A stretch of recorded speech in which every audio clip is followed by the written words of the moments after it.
the rapid pace of technology and everything that's going on in the world, Mike, it's never moved faster. And in order to stay ahead, you need to be able to learn and adapt and grow. Learning agility is key. Being able to shift with the times and not have a fixed mindset. Welcome to Get Unstuck and On Target, the weekly podcast that offers senior leaders insights and strategies to not only lead with confidence and vision, but also to achieve groundbreaking results. I'm your host, Mike O'Neill. I coach top-level executives on the power of ethical leadership to forge teams to be as united as they are effective. In each episode, join me for insightful conversations with leaders just like you, providing practical advice to help you get unstuck and propel you and your company forward. Let's get started. Joining me is Damon Lembi.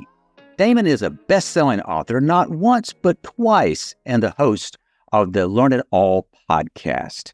As the CEO of Learnit, a live learning platform that has helped over 2 million people upskill, Damon draws from his unique background as a former baseball player to bring fresh perspectives on leadership. His journey has equipped him with deep insights into what drives organizational growth, how exceptional leaders continue to learn, and why companies that prioritize learning, they consistently outperform their competitors. For all those reasons, you can see why Damon would be a perfect guest. Welcome, Damon. Mike, it's great to be here. Thanks for having me. Damon, one thing I've learned about you, you have been doing what you do for quite some time. Let's just start with your business, and then we'll come back to you a little bit. Learnit has been in business about how long? It's hard to believe. I'm dating myself here. 29 years. Imagine 30 some odd years ago, and you were going to start this business. I don't know if you named it Learnit to begin with, but how has it morphed in a way that you just didn't see coming? Well, to start off with, I want to give credit where credit's due. And it was my dad, Walt Lembi, who came up with the idea and the name for Learnit. I just happened to be lucky enough to start get done with college right when Learnit was starting. So how has this business morphed over the years? Tremendously so. We started off with doing in-person computer training with, manuals and everything like that. And here we are 29 years later doing much shorter, bite-sized learning and really focusing a lot on, I hate using the word soft skills, but a lot of management and leadership skills. And we still do the technical skills as well, but a much heavier emphasis on the leadership and management skills. Damon, in 29 years, if you were to step back and look at not only how technology has changed, but what the expectations are of leaders, what do leaders have to be able to do today that maybe they did not have to do 30 years ago? Well, that's a great question. And I think one of the main things that leaders have to deal with today, more so than back then, is first of all, there's multiple generations in the workforce, Gen Z, and also with Gen Z being the newest one, also the hybrid work, which I think is much, much different than it was before, where everybody would be in person and collaborating together. Now, there's the hybrid environment or remote work only. And so leaders need to be a lot more mindful about that. They need to be able to incorporate the different ways that people work. And there's definitely a lot less, Mike, top-down leadership than there was, I'd say, 30 years ago. We're recording this on a platform called Zoom. And I remember I actually got a subscription to Zoom in the early part of the year that COVID hit. And I don't know what I was doing. I just said, let me try this out. So I started saying, hey, I've got this new platform called Zoom. You want to try it? They had never heard of Zoom. Now it's what we do and how we do it. Let's talk a little bit about how the skills that you tried to impart, you mentioned the soft skills aspect. What is it about the soft skills that has become so critical for leaders to be successful? And Mike, just talking about Zoom a little bit, Learnit is actually I think we're kind of at the forefront of it. We were doing virtual led training all the way back in like 2012, mostly on the technology side. And so that was one of the ways we try to stay ahead of the curve, was to be able to do virtual instructor led training as well. Now, going back to your question about why soft skills are so important, now more than ever, especially with generative AI taking over a lot of the tasks that teams and individuals are doing, I think soft skills are absolutely critical. And these are skills like adaptability, creativity, innovation, the human skills that need to go alongside all the technology that's being embedded in today's world. We've talked a little bit about how the world has changed. We have multiple generations in the workplace that, from a technology standpoint, y'all were already embracing more leading edge technology platforms, which enabled the delivery. Learnit. I love the name Learnit. If a person has not gone to your website and they type in, what are they going to find when they land on your website? I would say how Learnit helps clients the most is, first of all, we do all B2B training, not a lot of career changers, even though they are welcome. Companies turn to us when they're looking to upskill new managers. Maybe somebody goes from being an individual contributor to managing for the first time. And Mike, I'm sure you've talked about this on your show so many times. What happens if somebody's got a bad boss? People tend to leave. So we do a lot of work around that. We also do a lot of work with helping organizations communicate better. And I think that's super important in today's day and age, like we talked about the hybrid work. So you're going to find a lot of content around those types of subjects, as well as, in today's day and age, people are still wanting to learn how to use Excel super efficiently. So there's a wide range of content, but mostly around how do we help managers become better managers. In my intro, I made reference to the fact that you've developed kind of an understanding, you and your team there, of what drives organizational growth and how exceptional leaders continue to learn. Why is that so important, in your opinion? What I think is really important, and this is some of the work that we really work with our clients on, is to create learning cultures. Right? We get where companies understand leadership. It all starts with leadership, C-level, that having a learning organization is critical in today's day and age, because the rapid pace of technology and everything that's going on in the world, Mike, it's never moved faster. And in order to stay ahead, you need to be able to learn and adapt and grow.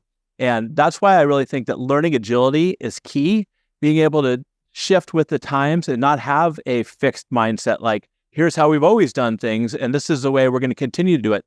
Because if organizations and individuals within the organization fall in that trap, you're going to be left behind. So it's critical to just build that muscle for learning and learning to adapt and grow with the changing times. We've been talking thus far about your business and how you help your clients. Can we talk about you as a business leader of your own business over these 29, pushing 30 years? In what ways have you found being a leader that much more challenging, leading your own company such that you do, as a team, walk the talk? I look back over the 29 years, I took over as CEO at Learnit probably 3 years into the role, into being open. I started off as a receptionist and I kind of worked my way through, and I've done everything from sales to teach classes. And I think that that's helpful because you learn empathy for people in those roles, but my leadership has drastically evolved and changed over the years, almost to the point where it's almost embarrassing going back, thinking about how back in the day, I would get very defensive, and I kind of felt like I had all the answers, and I was this, genius 26-year-old, and I hit a big road bump back in 2001 when the market fell apart. And that's when I really realized, hey, I need help. I don't have all the answers. And so one of the things that feel like I've evolved over the years is learning how to be more humble, learning how to put your team first, and that you can't do it on your own. And you have to surround yourself with great talent. And also the importance of learning how to delegate, how to be able to not be stuck working in your business, like where you want to roll up the sleeves and a lot of times you want to play the hero and do everything yourself. Well, then you become the bottleneck for your organization. And being able to trust your team, give them clear direction, and win through them is the only way I think that you can evolve and be successful as an organization. Now, Damon, you may have already spoke to this question. It's the only question that you know is coming, and that is, could you reflect on a time where either you personally or your organization got stuck? And when that happened, what did it take to get unstuck? Well, I knew this question was coming, and I've thought a lot about this. And honestly, for me, it's a much more personal question. And 8 years ago, I decided to quit drinking. And I never got in trouble for drinking, but, growing up and working in the financial district in San Francisco, there was a lot of, going out every day. And I really, when I got to be about 42 years old, I decided that I've had enough of it. And I just felt kind of stuck. I felt stuck as a leader and as an individual. And by making that choice and giving up drinking, I've never felt better. And it's really helped me get unstuck and become really the leader I want. I felt like I've become a better leader. I feel like I've become a better husband and father. And it's one of the things that I've been most proud of. And for all you out there, and whether, it's drinking or whether it's something else that's affecting your personal life, if you could take care of that, I think it carries over into the business world. And I'm super proud of what I've been able to accomplish by that.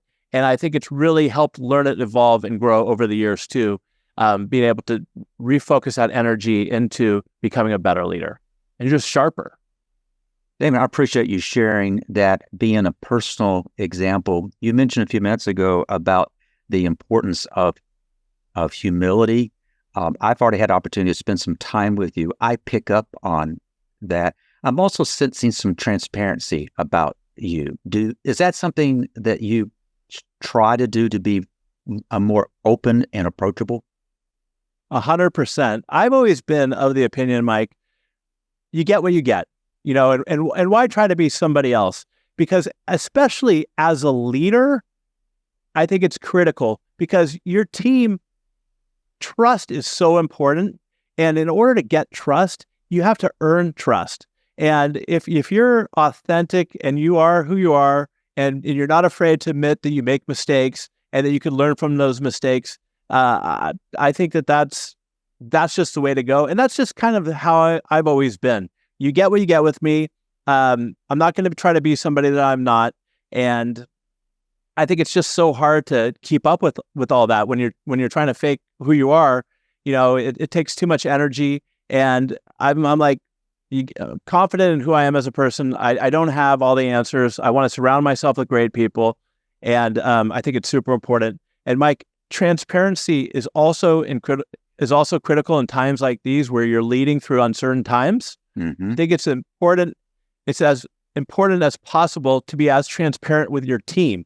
If you're struggling, let's say your organization's struggling and your sales are down, be as transparent as you can. Share with them whether it's the sales numbers, what's going on.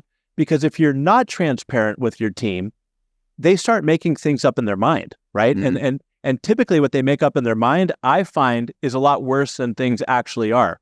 But if you are transparent and say, hey, here's where we're struggling, here's where we missed our numbers, and you ask for ideas and help, it's amazing the ideas that come in and the innovation, because everybody knows where they're standing. And whether it's from the front line or throughout the organization, people come together. And to me, that's really the best way to get through difficult times, is being transparent and open instead of trying to hide things, and people get nervous and worried.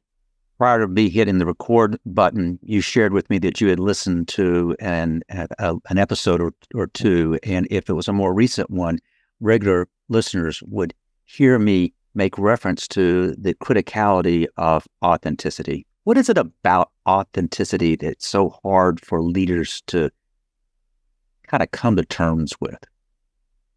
I think that's a great question, and I see it a lot. And I think that leaders have a hard time coming to terms with authenticity because sometimes maybe they lack self-confidence, and they're concerned that their team members may not feel like that they're qualified to be in the role that they're in as a leader. And so for your listeners out there, if you get newly promoted into a role as manager, or even if you've been a leader for a long time, you're there because you've earned it, right? Somebody else has put you in a position and said, hey, Damon, you belong in this role, or Mike, you belong in this role. So no, it's not, at this point, you don't have to prove anymore that you belong, right? And so you don't have to, it's important to be vulnerable, to say, hey, you know what? I may not have all the answers, but say it with confidence. Like, hey, I belong, you don't have to say I belong here, but say it in a way that your team knows that you're okay with being vulnerable, but also that you have their backs and you're going to work together to figure things out. I see a lot of leaders, especially younger leaders, who try to come across as know-it-alls, like they have it all figured out, and they're heroes, and that's super lacks authenticity, and people see right through that, and people don't want to get behind leaders who people don't trust. It all comes back to trust again. You want your team to trust you and believe in you, and just be yourself. When you and I spoke prior to us deciding that you're going to come on the podcast, what drew me to you, there's a number of reasons, but obviously the thing that you all focus on are the type of things that I try to come alongside and do the same. So I very much appreciate what is it you're trying to do and the challenges that today's leader faces. We're talking about authenticity, and we're talking about transparency. Are there any other qualities that you feel that might be important for us to talk about? I think that one thing that's very important when it comes to being a leader is courage. You have to have courage, especially again in tough times. You got to have courage to make bold decisions. As a leader, your responsibility, I believe, is to put the best team on the field at all times. And sometimes that means making hard decisions. As you evolve as an organization, maybe the person who is your director of operations was able to get you to where they're at. Maybe they're not the right person to get you to the next level. And so you need to be able to make a bold decision, either if it means helping that person transition out or put them in a different role. So courage, having the courage to make tough decisions, having the courage to have hard conversations, having the courage to not get stuck with sunken cost fallacy. Sometimes you invest in something and it doesn't turn out the way it should, and you just got to cut it off, right? So I think courage is a super important trait that leaders need these days. We're talking about courage maybe in the context of individual courage. Can you speak to courage as a key part of a culture of an organization? Is that something that you ever looked at? Yeah, I think that courage as part of the culture, again, I think this starts with senior leadership. And what I mean by that is you want to surround yourself with a great team, smart individuals who have the aptitude to learn and grow. And then you also need to give them the space to try things and be okay with failing, right? So when I interview people, Mike, it's usually the second or third interview. One of the first things I tell them is, if you're going to come on board and you're going to be on the railroad track and you're just going to do what it takes to get your job done and you're not going to take chances, I want you to have the courage to take chances. If you fail, this isn't heart surgery we're doing here. If you fail, that's going to be okay. We're going to learn from that and grow and get better. So have the courage to try things. And if it doesn't work out, it doesn't work out. But I really believe that the best way to learn and grow is to have the courage to try things and get comfortable with failure. So that's the kind of culture that we have at Learnit, and that I also we want to work with our customers to have as well. Because Mike, think about it from this perspective. If you hire some super sharp people, right, and go-getters, and then you just put them in a box and you don't give them the opportunity to do anything, why are you hiring them? You're going to lose out on such a wealth of talent and knowledge, and those individuals are going to end up leaving anyways. So give them the opportunity and a safe space to try things and fail. And what might be a topic that you would wish I had brought up that we haven't had a chance to talk about? Let me think about that one. I would say, again, the importance of having integrity when it comes to leading. It kind of falls, and I bring that up because it kind of falls into the same line of being transparent and being authentic. Integrity as a leader, and I'm not necessarily just talking about Mike, doing something illegal or doing something wrong. As a leader, if you're going to lead by example, don't overpromise and underproduce. If you're going to say you're going to do something, get it done, right? I think that's super important. And along with integrity comes putting your team first. Give them the wins. Don't put yourself out there, making it all about yourself. Have integrity as a leader, and then put your team first and serve them, support them. And in return, that will motivate them to continue to grow. Damon, I introduced you as having a sports background where you played baseball, if I recall correctly. I try not to go too far down to sports examples, but that is why I named my business Bench Builders, because I realized the criticality of the strength of your bench. But in what ways has sports continued to inform you as a leader? So the shortest version of it is that, yes, I was a high school All-American in baseball. I got drafted by the Atlanta Braves, and I ended up going and playing for 3 Hall of Fame coaches. And Mike, sports has formed, outside of learning from my father, sports has formed my entire leadership, the way I go about my leadership. I played for some incredible coaches. And when I played for this guy, Andy Lopez at Pepperdine, he set the vision, moonshot vision of winning the College World Series, which Pepperdine did. Unfortunately, I left before. But having a moonset vision, a crystal clear vision as leader, that's what I learned from sports. I also learned about the importance of accountability and collaboration, working as a team. Now, I've learned a lot from these great coaches. I've also learned, and it's something we just touched on a moment ago, from terrible coaches, the ones who've put themselves first. I had this one coach where when things were going well, it was all about him. And when things wouldn't go well, then he'd blame it on his team. And that was something that early on I realized that this is just, it's demotivating, and it's something that I'll never forget. I could think in my mind right now of a situation where he was doing just that, where he's blaming the team. And that's something that always stuck with me. So I attribute a lot of what I've learned to what I like to call an athletic education. And it's hard to replace the learnings that it's hard to substitute something better than an athletic education. You mentioned that you were an All-American as a high schooler. That can really puff one up, could it not? Yeah, that was my glory days, yes. But I feel like we go back there. No, my wife's so tired of hearing about my glory days. But what happened was, I was a high school All-American, right? And so then I go into college, and then for the first time in my career, everybody was as good as me. Everybody was top of their game. And that's where I really experienced imposter syndrome for the first time. And it was kind of debilitating, right? It was kind of like, well, what do I do now? And I really questioned my ability. And it took the same coach, Andy Lopez, to sit me down and say, hey, Damon, we believe in your talent, but the problem is you don't believe in your talent. You deserve to be here, but we can't help you with that. You need to get out of your own head and just learn how to get confident and believe in yourself.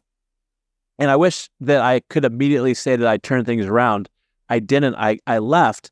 But when I ended up moving over to Arizona State, I kind of built this 3-step formula for overcoming imposter syndrome, which is work really hard, be deliberate on what you're doing.